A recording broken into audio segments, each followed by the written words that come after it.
ঘুম থেকে উঠেছিস তবে মুখ যেন অন্যরকম হয়ে আছে।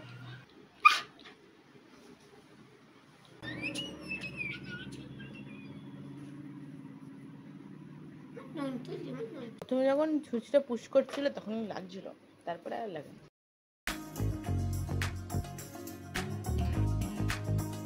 Hey guys, welcome back to my YouTube channel কিকিদা বাঙ্গাল। আশা করি তোমরা সবাই খুব খুব খুব ভালো আছো, আমিও খুব ভালো আছি। আর আজকে হলো রবিবার সকালবেলা উঠে আমার সমস্ত কাজ কমপ্লিট হয়ে গিয়েছে।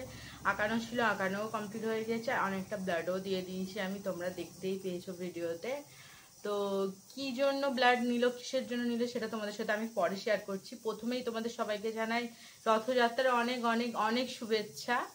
আর তোমরা আজকের দিনটা খুব ভালোভাবে কাটাও। আমার কিছু প্ল্যান আছে, দেখা যাক কত দূর কি হয়। প্রথম থেকে আমি কিছুই বলবো না যে কি করতে চলেছি না করতে চলেছি, কারণ আমি যতবারই এরকম বলি ততবারই কিছু হয় না। তাই এবারে আর কিছু বলবো না, একেবারে ফাইনাল তোমাদের সাথে দেখাবো বা তোমাদেরকে শেয়ার করবো আমি কোথায় যাচ্ছি বা কি করছি। এক্ষুনি প্রেশার কুকারের সিটিটা পড়বে।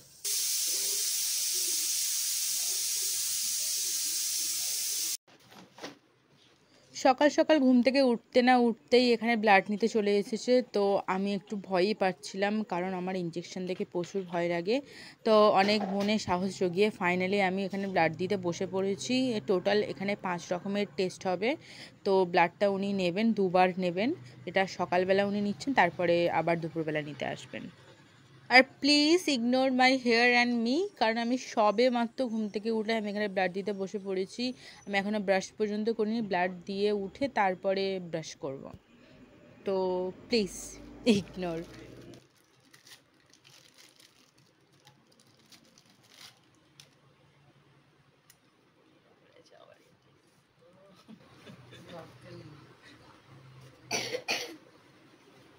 তোকে বলি এত জায়গায় রক্তদান শিবির হচ্ছে, রক্ত দিলে রোগা হয়ে যায়।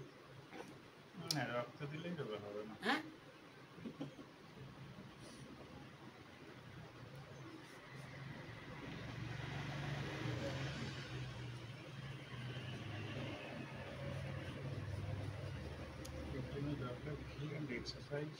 এখানে আমার মা ডক্টরকে অনেক কমপ্লেন্স জানাচ্ছিল যে আমি কিচ্ছু করি না, আমি মানে প্রপার এক্সারসাইজ করি না, হাঁটি না, কোনো কিছু হেলদি ফুড খাই না, এইসব আরও কত কি আমার নামে নালিশ জানাচ্ছিল। এমনকি আমাকে এও বলছিল যে ব্লাড দে, তাহলে আমি রোগা হয়ে যাব। হ্যাঁ, বাট মাকে কি করে যে বোঝাই ব্লাড দিলেই রোগা হয়ে গেলে, তাহলে তো আমি কবে কত ব্লাড দিয়ে দিতাম না। ও সাঁতার কাটতেই পারে না। হয়ে গেছে।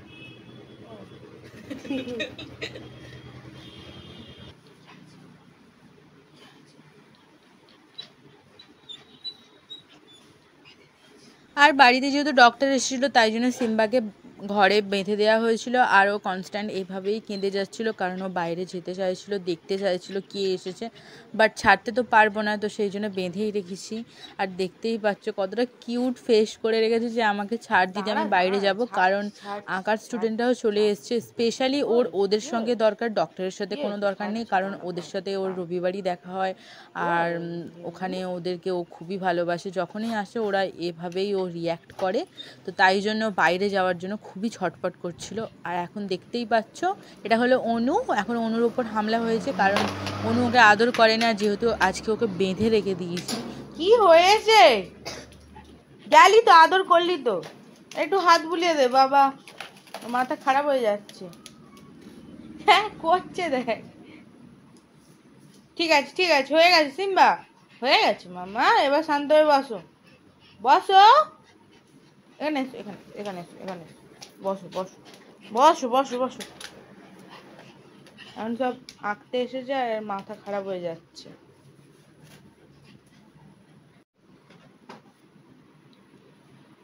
ওইটাই ঠিক করে।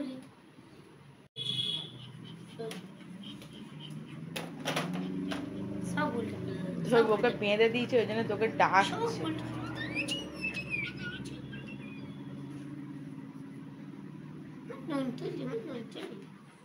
নন্তলি তো কাছে, আয়, দূর থেকে কেন? এনে এনে এনে এনে এনে এনে এনে কে বল নেবে? এনে ধর, বল নেবে। তোর দিকে লক্ষ্য। বের কর বের কর, তুই খাতা কর, দেরি হয়ে যাবে। এনে বল, এনে সিম্বা। এই দে এই দে এই দে এই দে এই দে এই দে এই দে এই দে। তুই তোর খাতা খোল, না যেতে পারবে না আর। আজকে মোটে 3 জন এসেছে, 3 জন আসে না তো 7 সকালে চলে আসে। রথের দিন সকাল সকাল রথ দেখতে চলে গেছে। ব্লাড নিয়ে চলে গেছে, আবার ব্লাড নিতে আসবে 12টার সময়। প্রথমে যখন সুচটা পুশ করছিল তখন লাগছিল, তারপরে আর লাগে, তারপরে কখন বের করে নিয়েছে আর বুঝতে পারিনি।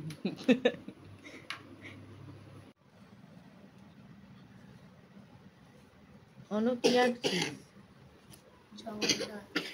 জগন্নাথ আঁকছে অনু, আজকে রথযাত্রা বলে ওই জন্য জগন্নাথ আঁকছে। প্র্যাকটিস ছাড়াই, কোনো রকম প্র্যাকটিস ছাড়াই প্রথম জগন্নাথ আঁকছে। ভালোই হয়েছে মোটামুটি। চলো ওটা পরে করবি, আগে চোখ নাক মুখটা কমপ্লিট করে নে। আমি যেভাবে দেখালাম সেভাবে কর, আগে মুখটা পুরো কমপ্লিট করে নে, তারপরে বাকি পোর্শনগুলো করবি এক এক করে, স্টেপ বাই স্টেপ। মুখটা বড্ড বড় হয়ে গিয়েছে, ছোট কর। চোখ এটা বড্ড বড় হয়ে গিয়েছে, এটা ছোট কর।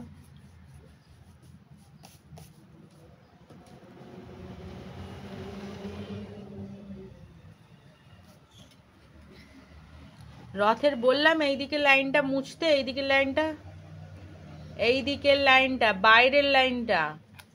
চলো আজ তোমাদের সাথে একটা কথা শেয়ার করছি।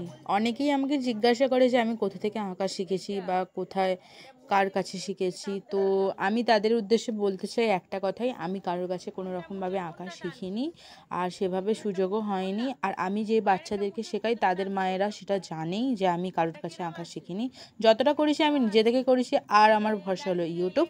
তো সেখান থেকেই শিখে আমি এদেরকে যতটা আমি পারি ততটাই দিতে চাই। আর আজ যেহেতু রথযাত্রা ছিল তাই জন্য অনেকে আসেনি, আর আরেকজনও আসেনি। তো মোটামুটি আমার কাছে 6-7 জনের মতো আঁকে, বেশি না। তো আমি এদেরকে নিয়ে খুবই হ্যাপি, আর মোটামুটি এরা ভালোই আঁকে। তো দ্যাটস ইট, এটাই তোমাদের সাথে শেয়ার করার ছিল। আর এরই মধ্যে বাপিও চলে এসেছে। আমি জানতাম না যে আজকে বাপি আসার কথা ছিল, আর সিম্বা তো বাপিকে দেখে খুবই এক্সাইটেড হয়ে পড়েছে। আর এইটা হলো ফাইনাল লুক, মানে ফাইনাল লুক বলতে আমি রং করে দিয়েছি, এখনও ওদের রং করা বাকি আছে, এটাতেও এখনও আমাকে রং করতে হবে। তো এটা ওদের বাড়ির হোমওয়ার্ক থাকবে, করে নিয়ে আসবে। তো চলো ঝটপট দেরি না করে ওদেরকে আমি কালারটা দেখিয়ে দিই। তো আমার ড্রয়িং ক্লাস কমপ্লিট হয়ে গেছে, ওদের সবার ছুটি হয়ে গিয়েছে আর বাড়ি চলে গেছে, তাই আমি এখানে ব্রাশটাও সেরে নিলাম। আর যেহেতু 2 ঘন্টা পর আমার ব্লাড নিতে আসবে তাই জন্য আমি এখানে ফ্রেশও হয়ে নিয়েছি, আর অলরেডি 10টা বেজেও গেছে। 10টার সময় আমার লাঞ্চ সেরে নেওয়ার কথা, এত তাড়াতাড়ি আমাকে লাঞ্চ করতে হচ্ছে, কোনো টিফিন নয় কিছু নয়, সব স্কিপ করে একেবারে ডাইরেক্ট লাঞ্চ করে নিচ্ছি আমি এখানে। তো লাঞ্চটা ছিল খুবই সিম্পল, যেহেতু তাড়াহুড়োর মধ্যে মা কিছুই করে উঠতে পারিনি, তাই জন্য ভাত, ঘি আর আলু ভাতে এইটা দিয়েই আমি লাঞ্চটা সেরে নিয়েছিলাম।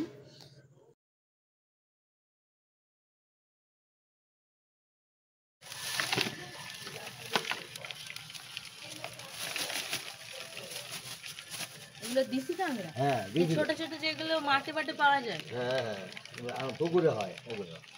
অনেকটাই ছোট ছোট। সব ছোট না, বড় আছে। দাঁড়াগুলো কত বড় বড় হয় বলো তো, আকাশ আগে ধরে আনতো। হ্যাঁ, সেগুলো বড়। তাই আমি ঝটপট গিয়ে চানটা সেরে নেবো, তার আগে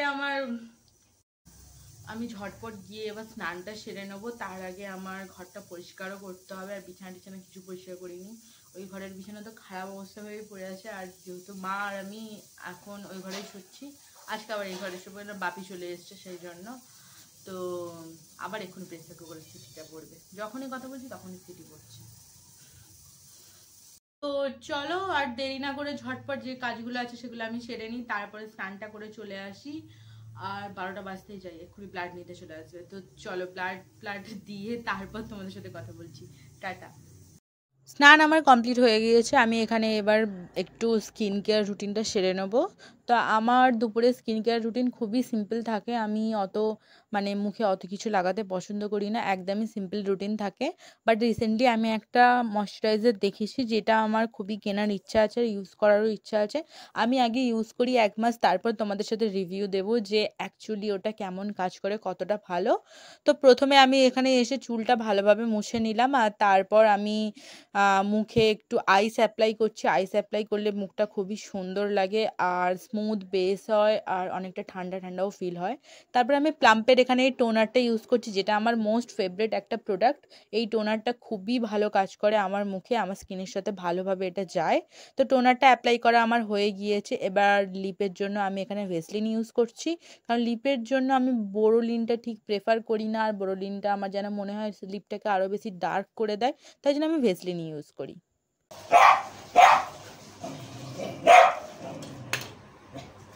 তো সেকেন্ড টাইম ব্লাড নিতে চলে এসেছে, আর সিম্বা অলরেডি খুবই চেঁচামেচি করে দিয়েছে। যেহেতু ডক্টর হেলমেট পরে আছে তাই জন্য ও আরও ভয় পাচ্ছে আর আরও চেঁচামেচি করছে।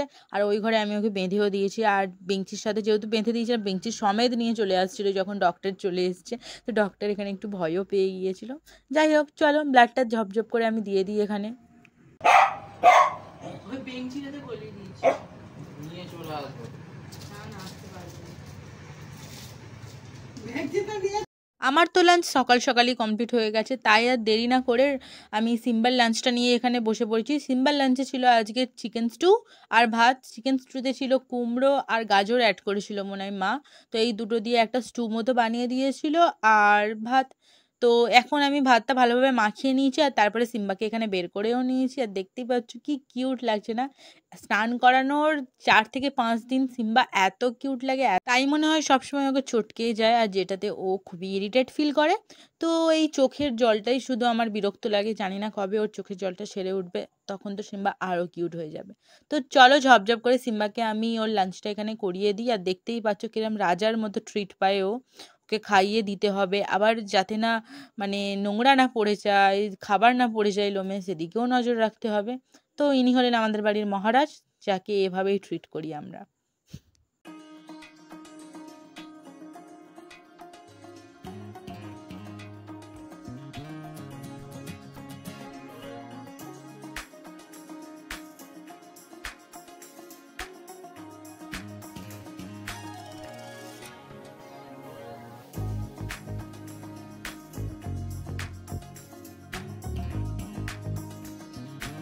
খাওয়া তো সিম্বার হয়ে গেছে, খাওয়ার পরে জাস্ট শোয়ার স্টাইলটা দেখো, মানে পাখা চলছে, ওয়েদারটাও ঠান্ডা ঠান্ডা আছে, কি আরামে ঘুমাচ্ছে বাবা। আমার তো দেখেই হাসি লাগছিল, এরকম উল্টে পাল্টে শুয়ে আছে। তাই ভাবলাম চলো তোমাদের সাথে ভিডিও ক্লিপটা একটা শেয়ার করি। আর এই টাইমটাই সিম্বাকে খুবই কিউট লাগছিলো, যখন পাউগুলো এরকম ক্যামেরার সামনে আনছিল, আর এখানে ও জেগেও গিয়েছিল যেহেতু আমি ফ্ল্যাশ মেরেছিলাম। তারপর সন্ধ্যাবেলা রেডি টেডি হয়ে রথের মেলা দেখার জন্য বেরিয়ে পড়েছি। আর আমাদের এখানে কাছাকাছি বলতে বিদ্যানগরে রথের মেলা হয়, তাই আমি আর স্যার দুজনে মিলে মেলায় বেরিয়ে পড়েছিলাম। আর দেখতেই পাচ্ছ রাস্তায় কতটা ভিড় হয়েছিল, আর যেহেতু বৃষ্টি হয়েছিল বিকেলবেলা, তো চারিদিকে অলরেডি কাদা কাদা হয়েই ছিল। রাস্তার বাইরেই এই অবস্থা, আর মেলার ভিতরে জানি না কী হবে। তো চলো ঝটপট মেলাতে যাই, গিয়ে তারপর তোমাদের সাথে কথা বলছি। রথের মেলায় সেভাবে আমার কোনোদিনই যাওয়া হয়ে ওঠেনি। বাবা মার সাথে কোন ছোটোবেলায় গিয়েছি সে কথা আমার ভালোভাবে মনেও নেই। আর স্যারের সাথে আমি এই 2 বছর যাচ্ছি বিদ্যানগরের রথের মেলায়। আগের বছর এসেছিলাম, তখনও আমি মন্দিরের সামনে দাঁড়াতে পারিনি, এমন দেখতেই পারিনি মন্দিরের ভিতর কী আছে। আর এবারেও গিয়ে আমি মন্দিরের সামনে তো ঢুকতেই পারিনি, মানে এতটাই ভিড় ছিল। আর সকাল থেকে ওয়েদারটা এত সুন্দর ছিল, ঠান্ডা ঠান্ডা হাওয়া বইছিল চারিপাশে। হঠাৎ করে বিকেলের পরেও ওয়েদারটা এতটাই মানে ঘিঞ্জি টাইপের হয়ে গেল, আর এত ভিড়ের মধ্যে প্রচুর গরম লাগছিল। তাই ওখানে ও একটা কোক নিয়েছিল, আর অবভিয়াসলি ওই খেয়েছিল, আমি খাই না। তো দুজনে মিলে তারপর রাস্তা পার করলাম, আর একেবারে ডাইরেক্ট মেলাতেই চলে গিয়েছিলাম, মন্দিরের সামনে আর যেতে পারিনি। তো চলো মেলাটা এক্সপ্লোর করি। মেলাটা মোটামুটি অনেকটা জায়গা জুড়েই হচ্ছিল, আর এটা মন্দিরের সামনে অল্প কিছুটা মেলা বসেছিল। তারপরে সামনে একটা মাঠ আছে যেটা বিদ্যানগরের মাঠ বলে, তো ওখানটায় বেসিক্যালি খেলা টেলা সব কিছু হয়। তো রথের মেলার ওখানটাতেই বড় করে খাবার দাবারের স্টল থেকে শুরু করে বিভিন্ন ধরনের দোকান স্পেশালি ওখানেই থাকে। আর এখানে এই ছোট্ট দোকানটা আমার খুব পছন্দ হয়েছিল। বেসিক্যালি আমার মাটির জিনিসের দোকানগুলো পছন্দ হয়, মাটির জিনিসের দোকানে খুব সুন্দর সুন্দর মূর্তি পাওয়া যায় যেগুলো আমার দেখতে খুবই ভালো লাগে। তো এখানে এই জগন্নাথ দেবের মূর্তিগুলো, তারপর বলরাম সুভদ্রা সবাই আছে, তো এই মূর্তিগুলো খুব কিউট লাগছিল। আর যেটার ভয় পাচ্ছিলাম সেটাই হলো যে মেলার মধ্যে যে কাদা তো পাবোই, তা এতটা পরিমাণে পাবো যেটা আমি ভাবতেও পারিনি। তারপর ওখান থেকে বেরিয়ে আসলাম, এসে আমরা মাঠের দিকে চলে এসেছিলাম। আর মাঠের দিকে এসে আমার এই দোকানটা খুবই ভালো লেগেছে, আর এখানে এই অ্যাস্ট্রেগুলো আমার বেশি ভালো লেগেছে। আর এখানে একটা নকল বাবুই পাখির বাসাও ছিল যেটা আমি ক্লিপ নিতে ভুলে গেছি। আর এই বেলুনসগুলো দেখো না কি কিউট লাগছে, বাট এতটাই দামটা বেশি বলছিল, তো এই কারণে আমি কিনিনি। মেলায় স্পেশালি আমি কোনো জিনিস সেরকম একটা কিনি না, কারণ মেলায় জিনিসের দাম অনেকটাই বেশি থাকে, তো সেই জন্য মেলার জিনিসটা আমি অ্যাভয়েড করারই চেষ্টা করি। কিন্তু মেলায় খুব কিউট কিউট জিনিসও পাওয়া যায়। বাচ্চাদের এই রাইডসগুলো ছোটোবেলায় সবাই চড়েছে কম বেশি, তো আমি সেরকমভাবে চড়িনি বলতেই পারো। আর এখানে বিট্টু আমাকে রাগাচ্ছিল যে রাইডসগুলো চড়ানোর জন্য, যেহেতু আমি রাইডস চড়তে ভালোবাসি। আর এখানে আমি রথটাও দেখে নিলাম, আর ওখানে পুজোও চলছিল রথে। আর তারপর ওখান থেকে বেরিয়ে আমরা জিলিপি নিয়েছিলাম বাড়ির জন্য, আর এখান থেকে এক প্লেট ঘুগনি নিয়েছিলাম। ঘুগনিটা খেতে জাস্ট জঘন্য ছিল, মানে পুরো শুধু জল বলতে পারো, আর কিছুই ছিল না ওতে। পরোটার জন্য বিস্কুট ছেড়ে চলে গেল, কচুরি খাচ্ছে। তেলের জিনিস খাও না, বুঝবে কোনো ঠেলা।